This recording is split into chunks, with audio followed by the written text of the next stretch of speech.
Peggy 18. In this 4-part series, get an inside look on the making of one of the most anticipated titles in gaming history.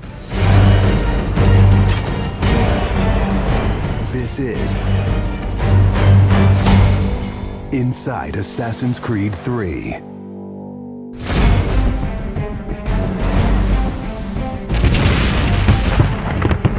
Something we really wanted to emphasize was the sheer brutality of combat in the period. We've all seen the paintings of the Revolution, and death is glorified, death is angelic, but it wasn't that way on the battlefield. It was a brutal conflict. It feels that you're constantly going through dynamic fights, and that's not something technically we could do in the past. So it was like a personal challenge on the team to say, no, I think we can do this.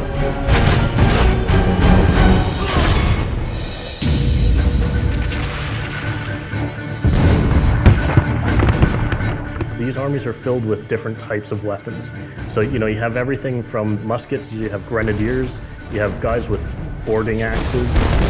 Being shot by a musket would be an awfully painful way to go. The caliber size of the ball was at least 3 or 4 times as large as anything that any modern military is using today. After the muskets were discharged, they would charge with their bayonets.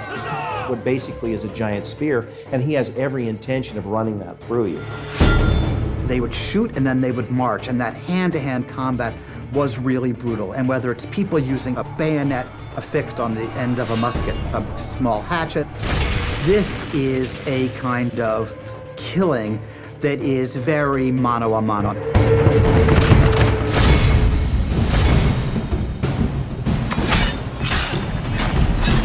All the animations, all the weapons are brand new.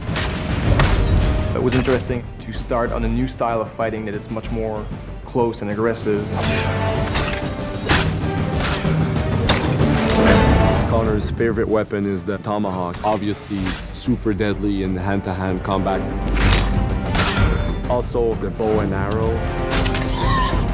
It fits with his native heritage and it's lethal. The rope dart, it's a real accurate Chinese tool that we found the references for that period as well. He can use it from the ground, so he can bring the enemy towards him. It gives him the ability, for example, on the tree, to hang someone from above.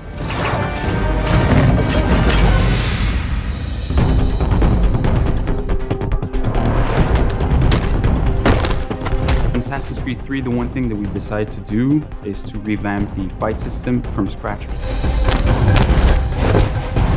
We wanted the skill in the combat in the game to be about transitioning from character to character by choosing the right moves, by performing them correctly. It allows you to basically mow your way through large numbers of people if you're good enough without stopping.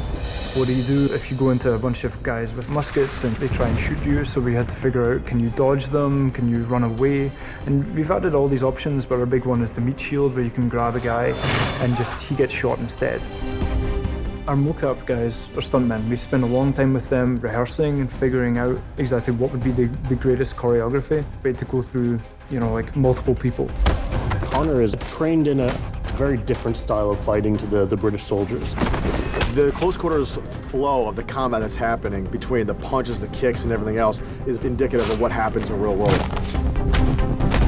I'm very impressed by the moves that they do. It's cool to see push kicks and axe kicks and different sort of takedowns that are done correctly and very believable when they're done. Right hand right, punch to the face, boom, to the throat, to the groin, finish with boom.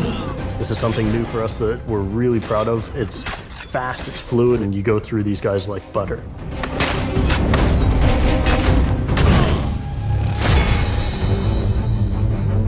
Connor is essentially the first guerrilla fighter. He's someone whose goal is always to move behind enemy lines, to pick off his target, and to escape.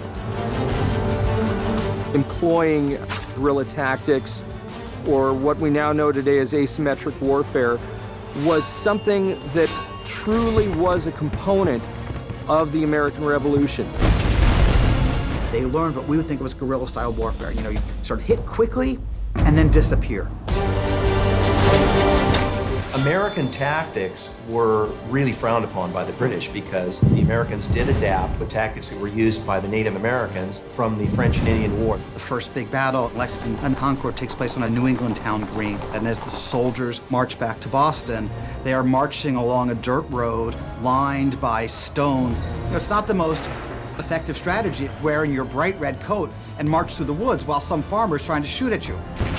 The Americans brought a tactic that they couldn't really cope with. They essentially took it away from the battlefield and they started guerrilla tactics.